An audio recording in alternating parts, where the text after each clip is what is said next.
regardless of which culture they're from, people who are professional and experienced, they know that it's rare that two parties are 100% on the same page. Like, it's not really about a question about culture. It's just about the work you do or the department you're in or the team you're in subconsciously creates certain assumptions or certain kind of preferences that you're not aware of. And that sort of leads to communication breakdowns.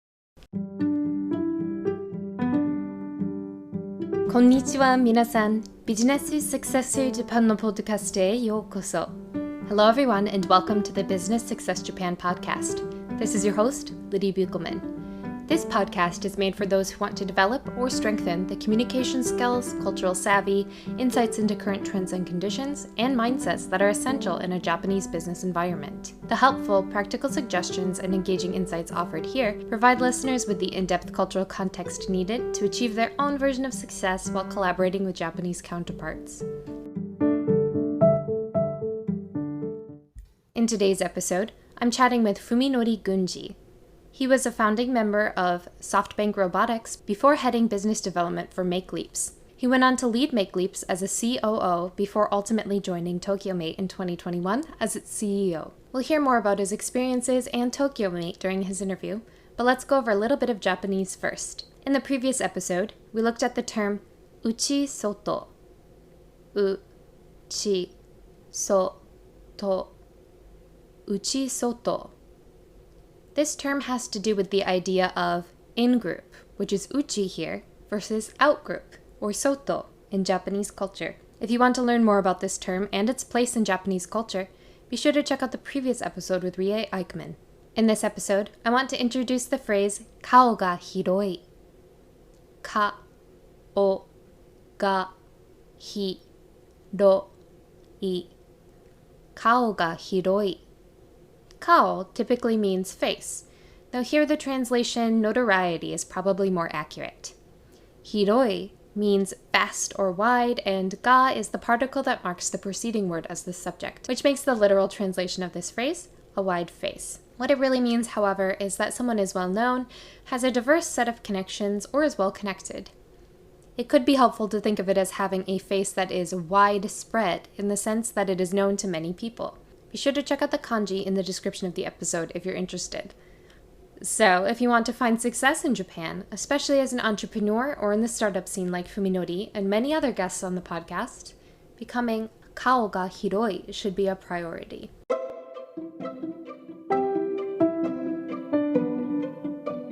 But before we get into the interview, I wanted to take a quick moment to highlight 3 ways you as a listener can support the podcast if you want to help keep it going.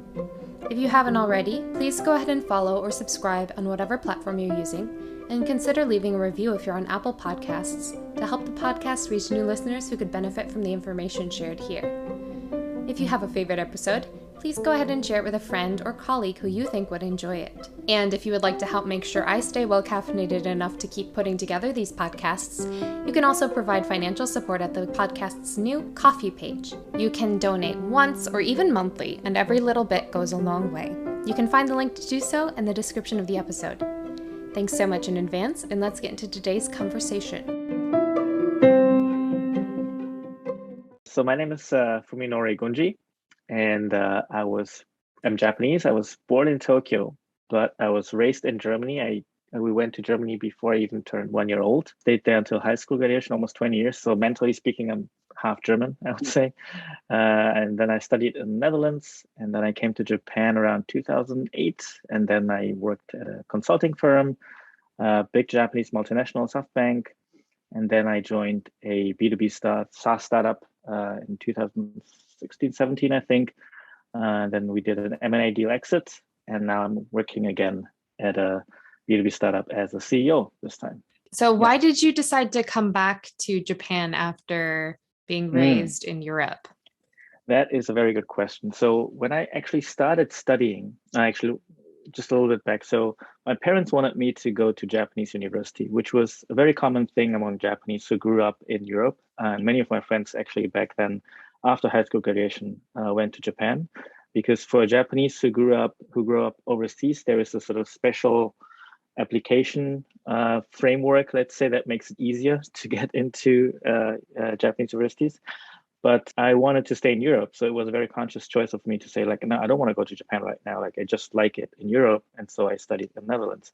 But then as I was sort of, getting closer to graduation, I realized, okay, you're almost mid-20s and you're Japanese, you look very Asian.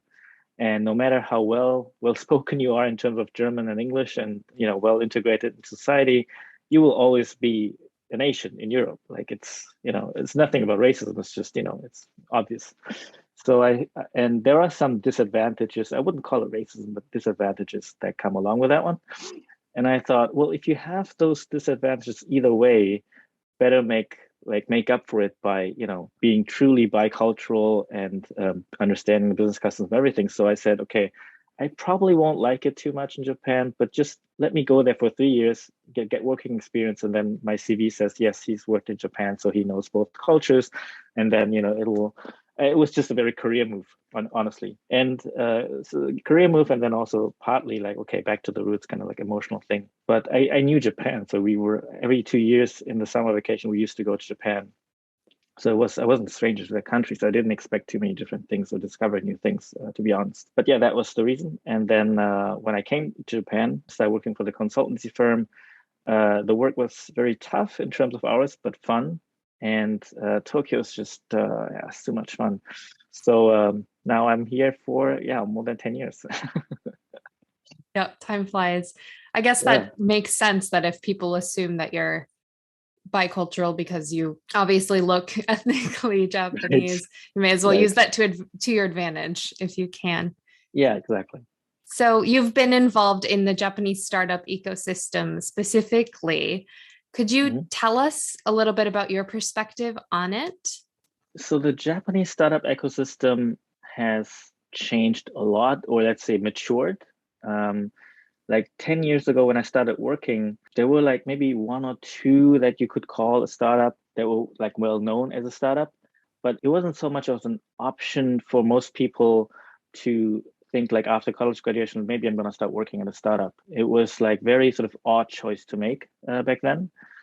And certainly, people, friends or whatever, families, they wouldn't have been supportive as well. And nowadays, you read news about startups in Nikkei Shimbun, which is the mainstream or major newspaper, and it's sort of arrived to the mainstream, I would say. And so that's sort of a big change that I see, and it's good. It's good that more and more sort of smart people and young people are willing to sort of think about startup as an option. I had heard that before. Parents specifically would be more than a little bit upset if their children Yeah, decided not to join a big company, but to right. go off and join the startup scene. Is that culture still pretty strong for a lot of people, or has it changed quite rapidly? It is still there. So it does happen. For example, I'm also doing recruitment, of course, and it does happen that, especially with the younger ones, where they say like, "Yeah, I haven't told my parents yet," or I still want to sort of check uh, and pass it by my father, kind of thing. That does come up now and then with the 20-year-olds. Um, and so they kind of feel apologetic a little bit that they want to take this kind of risk after the parents spend so much energy and effort and money into the education of a child, and of course they want to see them flourish financially as well. So yeah, that's still a thing, but a lot of people who also went to the elite universities are joining startups, and it's becoming much more accepted. Yeah. So, despite some of these pressures that are less intense, but they still exist to an extent, Yeah. what draws these young people to even consider this option? Why do they end up coming to you? So the good thing is that there's a bigger portion among young people, not just young people, like those who sort of do career changes as well, is they kind of get fed up with these sort of typical Japanese corporate structures, very hierarchical, slow decision making, and I think at least, I mean, of course, I'm in a bubble because I'm in a startup ecosystem. So, of course, I meet more people who are willing to do that. So, there's a self selection criteria. And I might be a bit biased here, but I do feel that there are more people who are let's say, adventurous or just looking more for interesting job and not sort of want to spend the life of probably their parents of, working 40, 50 years at one company, or not 30 something years, I guess, 30, 40 years at one company and doing a job that they are not super passionate, excited about. Yeah. So I think it comes from they want to do something interesting. They want to be involved in something interesting where they can get really excited and get a chance to try out something on their own instead of waiting 3, 4 years until they're accepted as a, you're now a proper business person. Now you can make your own decisions, kind of thing. Because it does take like usually 3, 4 years until you get a certain kind of budget or certain kind of authority in bigger companies. That's, I think, they just want to make decisions and they just want to, do stuff. And that's great to see that change, of this paradigm shift. Yeah. At risk of going on a little bit of a tangent, a pretty common career pivot for foreigners in Japan is to move into recruiting or starting some sort of freelance work or small business. And for that sort of job, it's important to know what the people you want to attract, either as a recruiter or in order to help you support your business, are looking for. So can you offer any insights into what you think Japanese talent specifically may be looking for in a position, if it's any different than anyone from a different sector? I think when it comes to the younger generation, it is the differences in countries is becoming less and less. Meaning, in a way, like every generation is probably regarded that way from the older generation, is like they just want to do stuff sooner, and they don't like the sort of apprenticeship kind of sort of career step program, I guess. And so if you can tell them like, okay, if you join this company, then we'll actually let you do stuff, make your own decisions. We will allow you to make mistakes. And there is a culture that here you will find a culture where mistakes are allowed, and we will support you, we will train you, and you will get inspiration from your peers or your bosses. And that sort of supportive culture mixed with like, it's a startup, so of course we make mistakes, and of course you can too, kind of thing. Because maybe for the listeners who are more like from Western backgrounds, the Japanese school system and the culture in companies is such that it's based on not so much on meritocracy in terms of like how many scores you can make or how many points you can score in terms of how well you do, but it's usually more about how many goals do you concede. Meaning, if you make let's say everybody starts with a certain score of, let's say, 100, right? And some people try to go to 200, 300, and they try really hard, and that's good. But at the same time, you have to make sure that there are no subtractions. And every time you make a mistake, it's subtracted, and it's very hard to get back to the original score. And there are only a few companies who reward people who take risks for the sake of like basically asymmetric risks in terms of like there's a huge upside or potential upside, right? They rather prefer people who say, let's play it safe. Let's make sure we don't lose too much revenue, or, the revenue doesn't decline, or we don't waste away budget, kind of thing. And so that's a very defensive strategy walking through life. And people who survive in big corporations are the vast majority are the ones who basically play it safe and stay away from risky business, even though it might be interesting. And then there is a small portion of people who actually do take risks, but also somehow good enough in playing great defense. And they are the ones who usually end up in a CXO position. But that's just a really small percentage. And so that's the context of like what happens when you join a Japanese company, and people know that. And the younger ones who join a startup, basically, they don't want to play too safe, or just they also want to play the offense. Let's put it that way. Yeah, in such a small, it's not necessarily a small country, but I guess small in the sense that it's a large enough market where you can just focus internally. You can kind of live your whole life happily in Japan without having to really worry about any other countries. Yeah. Why it would be scary to make mistakes. Yeah. When there's really no escape from the island, exactly. In a sense. Right. Yeah. Yeah. Yeah, that's true. So could you share a little bit about what you've learned about fundraising in Japan for startups? Yeah, so the fundraising, or this is in general, this whole startup ecosystem has changed quite a bit. And just to give you some numbers, for example, 10 years ago, I looked it up, the number of venture capital in Japan, which was mostly concentrated in Tokyo, and still is, but even more so 10 years ago, there were only like 80 venture capital firms. And today we have more than 200. And so there's a much, much more diverse sort of venture capital landscape in terms of the taste of venture capitalists and the things that they care about, or the kind of industry segment or business segment that they're interested in. So that's really great to see. But getting more to the fundraising part, so if we redefine fundraising in Japan more specifically to, let's say, fundraising from Japanese VCs, the couple of things that are, I think, different from the US. And the US VC ecosystem has changed a lot in the past few years as well, but let's say when the US in 10 years ago. And so one is in Japan, you find a lot more corporate venture capital or CVCs, or it's a venture capital, but if you look it up, you see it's like very backed by a big corporation. It's like de facto CVC. And those play a much bigger role in Japan.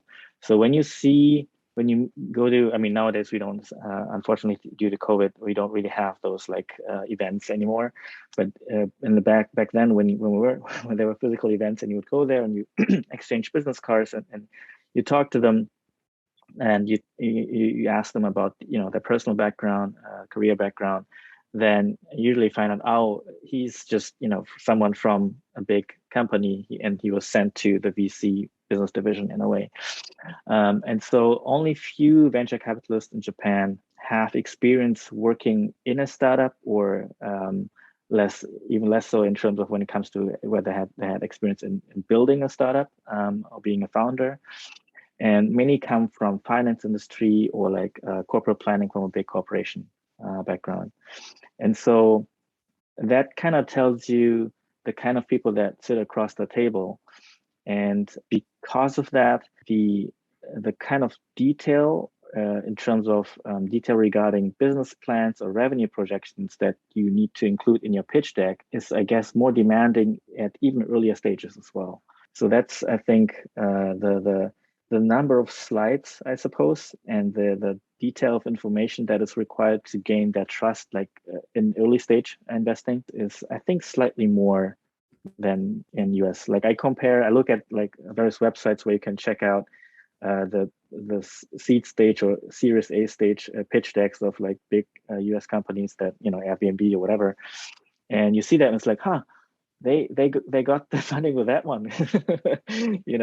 That's I think that's one key difference. And I have heard that in other parts of just corporate culture in general, especially if you're dealing with customers, they tend to want a lot of detailed information. So yeah. That's definitely something to look out for, even in the startup space. If you're dealing with more traditional large companies, especially. Yep. There was a recent article published by Richard Katz, who I may be able to have on the podcast in a future episode. So be sure to watch out for that. Yeah. And it places Japan at the bottom of 196 countries when it comes to inward foreign direct investment. Yeah. Would you be able to break that down for us a little bit? What does that mean? Yeah. Fun fact, it's that means we are below North Korea. Yeah.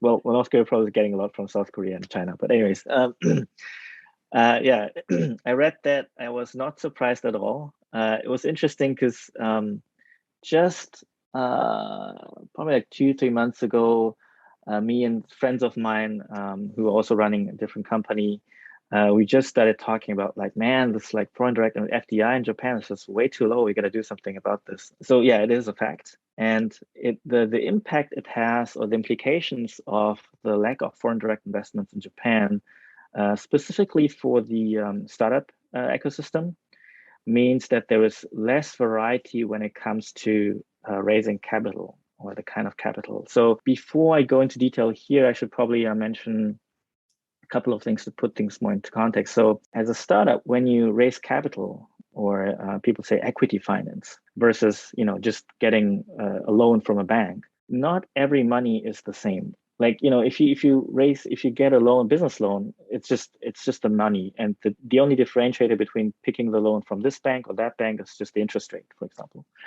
But when it comes to equity, it means you're selling your company's shares. And so the money that you sort of receive as equity is kind of really like blood. It becomes part of the culture of the company.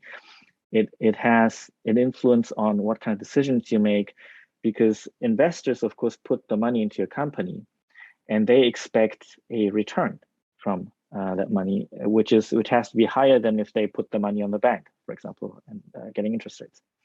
So it matters who gives that money to you, what they expect from your startup, from your business, like how much it grows, how far it goes, how fast it grows, and what scale it should be at the end. And when they want you to quote unquote exit, meaning going public or selling your company. And depending on who gives that money to you, of course, they're interested in you growing it as much as possible. So they want to give you advice, and it's all coming from a good place, but they want to give you advice. They will give you advice. They will introduce you to business partners or potential customers. And so it's so much more than just money. And if there is a lack of foreign direct investment, it means you only get like the same kind of blood, if you know what I mean.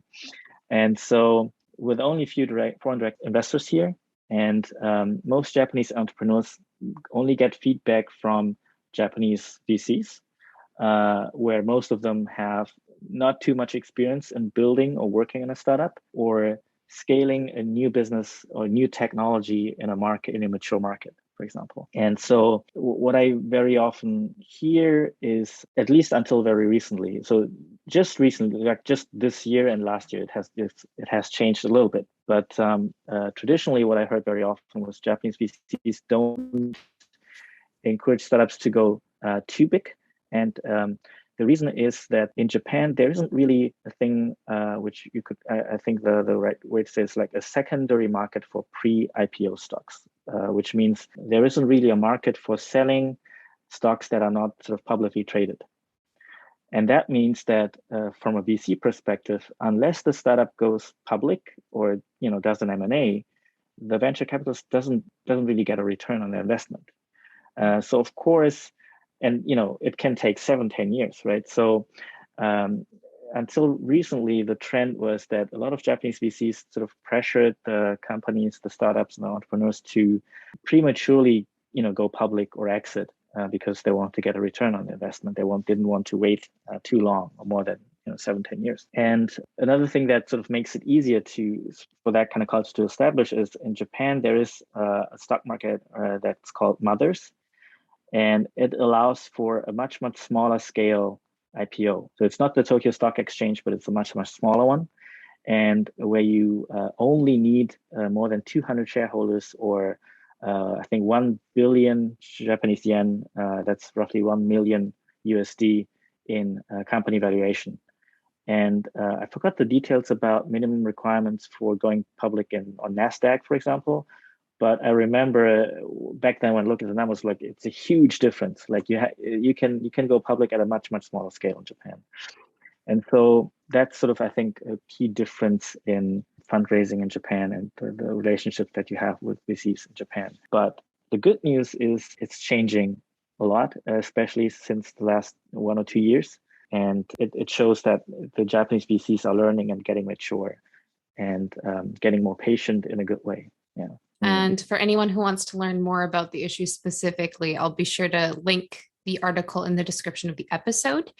But do you have any insight into what is blocking foreign direct investment in Japan, or what had been up until recently? So the key difference, I did talk to a couple of foreign VCs just to ping them like, hey, are you interested in investing in Japanese startups, including mine? Was the problem that they often say is, okay, the most of Japanese media and the websites of startups, it's only in Japanese, right? So it's kind of hard. It's to them, it's like a black box. Like, of course, they know it's the third biggest country in terms of GDP. Of course, they know these macro data and they are aware it's a big market, but it's really hard to get information, like fresh information. Of course, you can read, translated articles of Nikkei Asia, or whatever, BBC Asia, whatever, but that's like very highly summarized, and it's not very fresh information. You don't have like TechCrunch Japan something on about Japanese companies, and so the language barrier is non-trivial here, and it makes it really hard to research for VCs and sort of screen the market in a way. And but what you do see now and then right now is foreign VCs are actually participating in at least like later stage round, like Series C, D, or like close to IPO, where it's kind of clear like, yeah, this company with this growth rate and whatever, it's quite clear. Like it's just a matter of time until they go public, kind of thing. And there was an interesting news article that was much talked about in our community, I think 2 weeks ago, which listed the top 5 startups in terms of just the amount of fundraising. And it was interesting. So, or maybe you can guess it. So guess how many foreign direct investments or foreign investors were involved in these 5 startups, the top 5. If it's the top 5, were any involved? Yeah, the thing is, all top 5 had foreign investors. Oh, interesting. Yeah. So the later stage fundraising amount is getting much, much bigger than it used to. Like I'm talking about like 10x and more, which is probably, it goes hand in hand. In later stages, you see more and more sort of foreign VCs getting involved because then there's more information available, and there's also basically more budget available to translate, I suppose. So that's just really great to see. But in early stage, it's still super rare to find foreign investors. Maybe I'm just being naive as an American, seeing companies in the United States and companies that have American investors and things like that. But what are the barriers in Japan to people really investing in their English education? I know from my own experiences in Japan that, or at least I was a teacher in South Korea for a year, and the education systems are rather similar. So at least for language, they kind of are based on the same ideas about language acquisition. So I understand that from a young age, it's just the methods that are used that make it difficult to be fluent later on. But why, even among these more globally minded people who are clearly ambitious, who clearly are very interested in the world, why is there still this difficulty in gaining English proficiency, do you think? Yeah, it's the English education in Japanese schools just sucks. It's I mean you described it in a very polite way before. The ideas of language acquisition. That's a great way to say it. So I do have exposure to that one because when I was in Germany, my parents wanted me to go to Japanese university. So of course I had to go to an after school program, which is called Juku. You probably heard about that one, to a Japanese Juku in Germany. They have that. And I only took language and math class because they thought that would be the hardest to catch up. But they have like these summer boot camps and winter boot camps where you can just waste away your vacation on going every day to that school. And there I also did English. And then that's where I learned like how they teach English in Japan. And so first of all, the teacher doesn't speak English. Not really, right? It's katakana English. Like it's really bad pronunciation. And if you were trying to have a conversation with that teacher, it's probably not very likely you get very far. Like they couldn't run a business meeting in English or any sort of serious meeting. So that's one. Like there's a lack of English proficient teachers in Japan. And then the whole curriculum is strongly focused on grammar and getting the grammar right instead of speaking. Like it was for me, just to sort of compare how English was taught in German schools. I remember the first day in 5th grade in Germany, where the English teacher came in, and she was German, but she spoke beautiful British English. And then we had our books on the table and on the desk, and she said, "Don't open your books. I'll say something in English. I'll explain what that means later. Just imitate my pronunciation. And then we open the book and you see how it's written. Don't look at the letters right now because it's pronounced very differently than you would read German, right? So don't get confused by the letters. Don't look at it even. Just look at my mouth and repeat after me, kind of thing." And that was the start. And then even later on, it was more about how can you actually use it? Like, how can you communicate? It wasn't so much about that grammar is wrong. So no, F, sit down.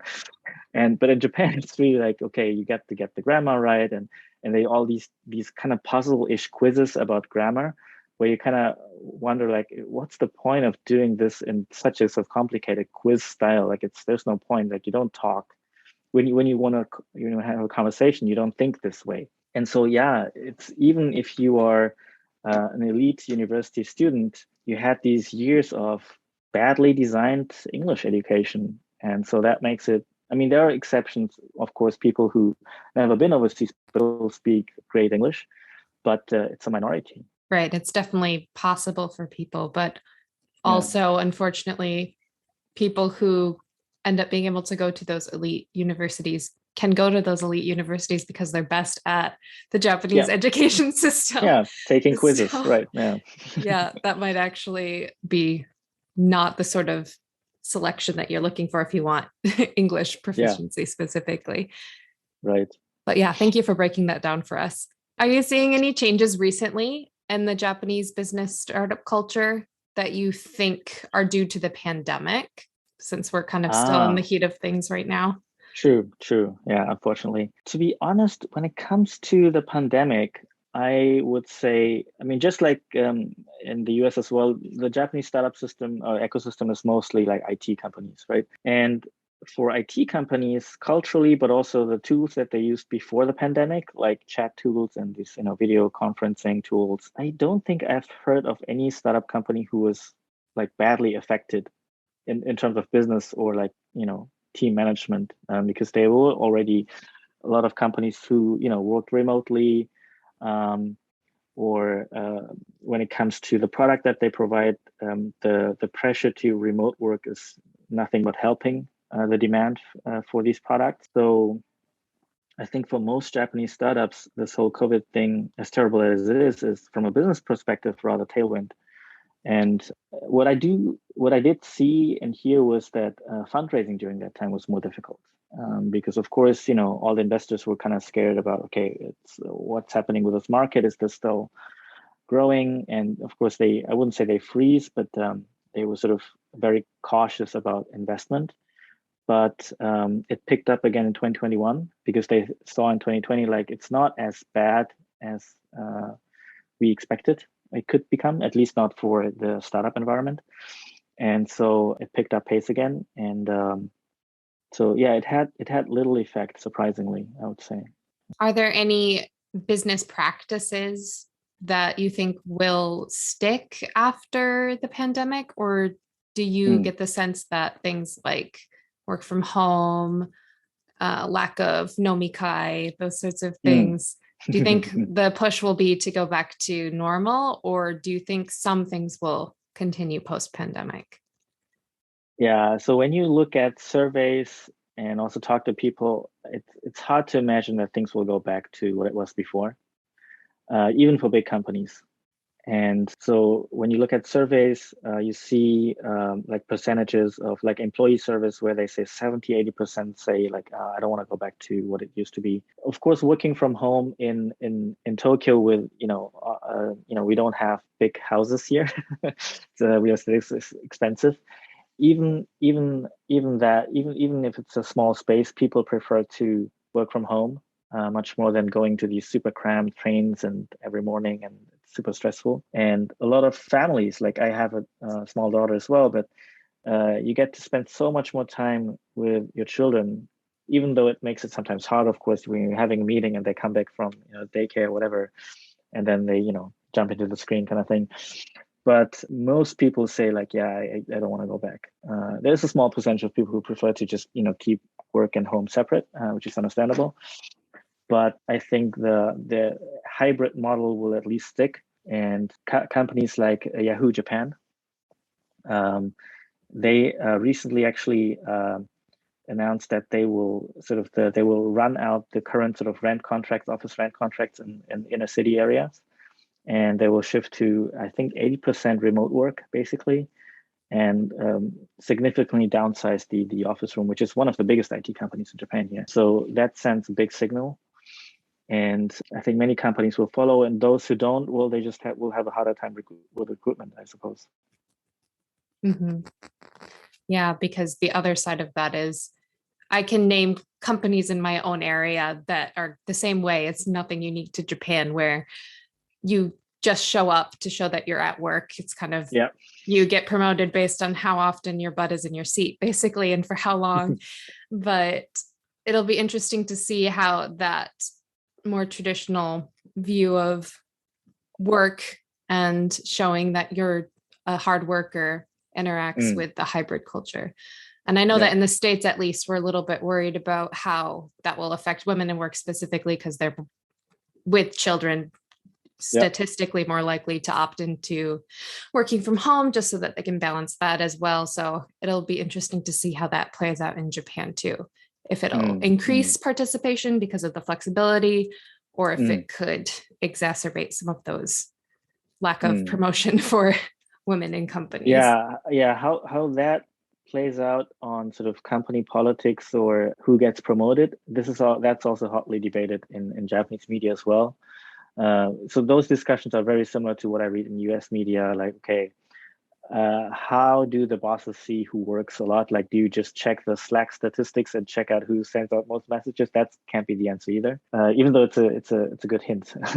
But what I see in these discussions and online, or when I talk to people, is the good thing is it exposes more about like what's actual work, and there's now a stronger focus on what kind of meaningful communication does need to take place between management and the managers and the teams or employees. And so I think it's a good trigger to talk about the things that that what makes a good workplace, and what's a good communication culture, and what makes a good worker and what not, right? So it puts pressure on both sides, like the employee side and the management side as well. Because a lot of people in online, in the commentary section, you see like now the people who just, sit down and don't do anything, they are exposed, kind of thing, because everybody sees like there's no output. Like if everything is online, it's kind of very clear who delivers output and who doesn't.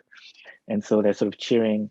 But then again, there's also voice like, well, not every work is designed in a way that you create output on a sort of weekly basis or something. So that can't be it either.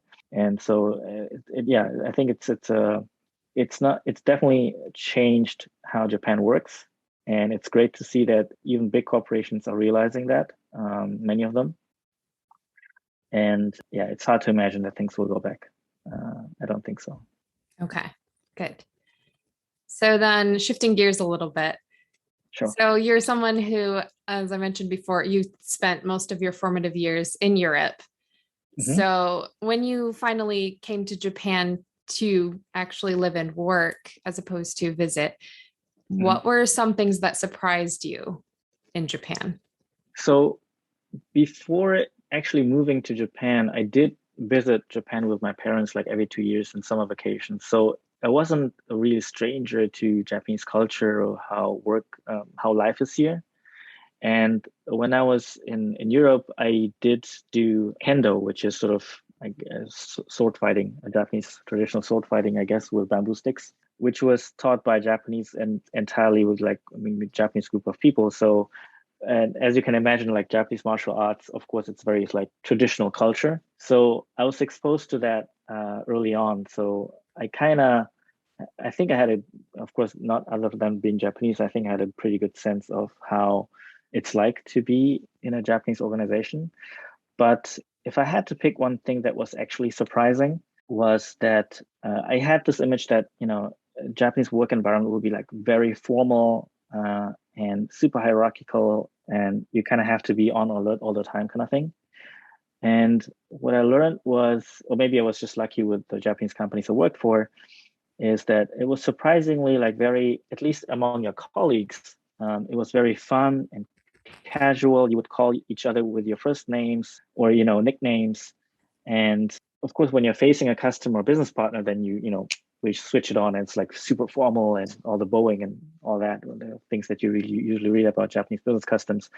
But within the company, it was like really when the situation allowed, basically, it was like pretty chill. Like everybody did hard work, but it was also like very casual, very friendly, very helping each other out. And that was kind of surprising. Even when it comes to the relationship with the bosses, of course, there was a very clear hierarchy that you had to respect. But you would go out together and they would actually care for you. They were actually interested in, who you are and what your background is or your private life. Nowadays, I guess, I don't know, in today's culture, maybe people would say like that's too nosy or it's sort of, it's invading privacy, but I didn't take it that way. I just thought it's a very sort of family-ish environment, and I did like it. And so that was surprising. And another surprising thing was that might be a bit specific to my personal experience. So when I joined this consulting firm, it was a firm that was founded by Japanese people who formerly worked for Accenture. So they had this like very US style consulting thinking and logical thinking and whatnot in place. But at the same time, the culture of the company was very, very Japanese too. And so what the newbies, how we were called, what we had to do was in the very first year, every morning we had to show up every morning at 7 a.m. to clean the desks and the doors. And we had cleaning service, right? So that it wasn't the point. It was just about humbling you. And when I told that to my friends in Europe who graduated around the same time, they were like, "What? Like you didn't do that? You didn't graduate college for doing that kind of stuff." But I didn't take it that way. It was actually I liked it, and it was sort of a good exercise of doing seemingly mundane stuff, but it's about cleaning your work environment. It's like caring about your work environment and having awareness for it. And you start appreciating actually the cleaning service as well, like the people who show up there, which because it was consulting firm, now and then I had to work until 4 a.m., 5 a.m. in the office, and that's when they come in, right, around 5 a.m. And because we all did the cleaning too, we when we said thank you to them, we actually meant it. And so that type of sort of being humble, and it has a value. It's I know it probably sounds strange from a Western perspective that you have college graduates cleaning the tables, but I think it's good to sort of damp the arrogance that some college graduates probably tend to have. And I think it was a pretty good thing to sort of get rid of arrogance and thinking you're better than somebody else, that type of thing. So that was surprisingly refreshing, and I didn't dislike it, to be honest. Yeah, even though it was hard waking up at 4:30 a.m. getting ready to be in the office at 7 when you worked until 2 a.m. So Right. that was crazy times, but yeah. Yeah, I was completely on board with it except for the 7 a.m. part. So yeah, the sales meeting started at 7:30 a.m. so that we can all start had the to be actual internal fast meetings too. at 8 a.m. Yeah. Oh my goodness. Yeah, maybe a little later in the day and I could get on board. Right. But so just could it be in Japan or in Europe or just with somebody from a different culture that maybe you weren't familiar with, but do you have any personal examples of a communication breakdown that you believe was due to culture or cultural differences? I would say, like when I did experience communication breakdowns in sort of business environment, my take on it was that even though people thought sometimes it was cultural, from my perspective, it was more due to a lack of understanding on both sides, that there is information asymmetry between two parties always. And regardless of which culture they're from, people who are professional and experienced enough, they know that it's rare that two parties are 100% on the same page. Like, it's not really about a question about culture. It's just about the work you do, or the department you're in, or the team you're in.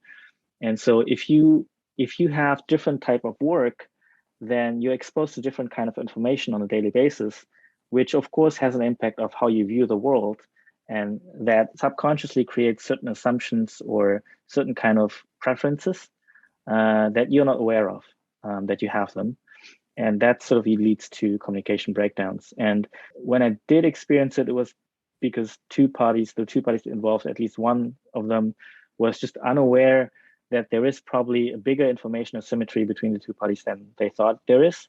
And basically that means they were too inaccurate, or they provided too little context to, communicate whatever to the counterpart, which led to communication breakdown. It's just a miscommunication. And the way I experienced was that it was more about the individual matchup problem rather than cultural backgrounds. And those where I did see the case of like communication breakdowns, like the individuals involved in that situation, they also usually got into, not usually, but it wasn't uncommon for them to get into fights with colleagues or people from other departments from the same culture. The way I see it it has more to do with the individuals and maybe sort of a lack of information asymmetry awareness. Let's put it that way in fancy words. But just being more clear about just providing more context and stating the assumptions that you have, which is sometimes difficult because a lot of the assumptions are things that you're not really aware of that you have them. But becoming aware of what kind of assumptions do you have about the work environment or the business or the market or the customers, et cetera, and that is, I think, all the solution. When you're unaware of it, and then think and assume that of course they should know, then that's the first way to get into trouble, I would say. Mm-hmm. And just based on the personality that you described, it sounds like it has more to do with empathy and self-awareness than it does about having the same cultural background. Yeah. So definitely something to keep in mind. So if you were chatting with someone who is going to Japan for business and they only had time to learn one thing about the country or its culture ahead of time, what would you teach them or tell them to go ahead and learn before they go? I would tell them, so if it was one thing I had to pick, I would tell them, you'll be surprised how good Japanese beer is. It's not just whiskey. Oh, just kidding. It's true, but I would say, of course, there's a lot of stuff written about the what's sort of strange or different about Japan, but I'm not saying that those are not true, but if you sort of break that down or dig deeper, it's Japanese people are not like as mysterious or different as it is often perceived. It's just they do certain things, or they care about certain things in a more intense way than maybe other cultures. Recently, I was listening to this great podcast by Dan Carlin, who's doing this brilliant hardcore history podcast, and he repeatedly said the Japanese are just like everyone else, only more so. And I couldn't agree more. So to put it in a more tangible way as an advice to someone who goes to Japan doing business, I would say just think how you would act and behave when you had to do business with your grandparents. Because the people from the older generation, I think in any culture, they care a little bit more about formality, about hierarchy, about respect to elderly people, putting in the effort no matter what, maybe enduring pain, suffering a little bit more instead of complaining right away, preferring paper over digital, preferring phone call over messaging, preferring over communication rather than sort of super efficient or minimum communication, caring about what other people say or think, or the community thinks about your actions and words and so forth. I think you get the idea. So think about, let's say, grandparents from the Midwest in US. I think that's actually pretty close in terms of culture. And think how you do business with these people, and then and if you just then dial it up a little bit more, to be extra careful in that direction, and then I think you'll be fine. Because people will see that it's coming from a good intention, even if you do a mistake. And if Japanese people are, if they see a good intention, then they don't sort of scold you for doing something wrong. Like they usually see it, I would say. Yeah, that is such a great way to frame it. Thanks for that. And as somebody who was in the American Midwest, yes. Yeah, no, I had great experience when I was working at SoftBank, which was shortly after I joined SoftBank, shortly after they acquired Sprint section. And so I went to business trips, I don't know, probably 10 times to Kansas. And yeah, wonderful people, very, friendly. And the way, and, the way they sort of prepared the welcoming of our business trip and everything, I thought they're not too much different from Japanese. Like it's pretty similar in a way. So that was kind of surprising and interesting to see. Yeah. Mm-hmm. It is super interesting. Sorry, I'm just thinking about the culture here now too. Yeah. But yeah, I really appreciate your time. I want to be mindful of it. But is there anything that you feel like we didn't get to touch on today? Anything we didn't get to go deep enough on? Yeah, if I may just add one thing is, especially in the recent 2 years, the Japanese startup environment has matured a lot.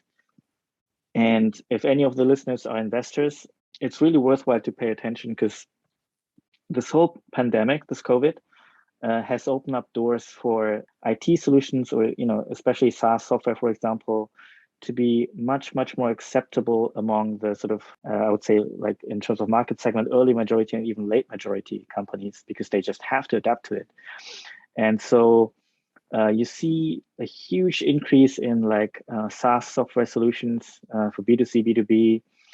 And it's really flourishing because the people are buying, and sales has become much, much easier for these companies. And everybody knows it's a big market. So even though there's the language barrier, it's really worthwhile to take a look at Japanese companies, and I think it's interesting to invest there. Saying it for self-interest as well, of course, but I think the numbers of the very recent increase in foreign direct investments or foreign investors in Japanese startup is just proving that. I mean, I'm not just saying it; just you can ask these investors in a way. So, any places people should look specifically if they want to learn more from you or learn what you're up to?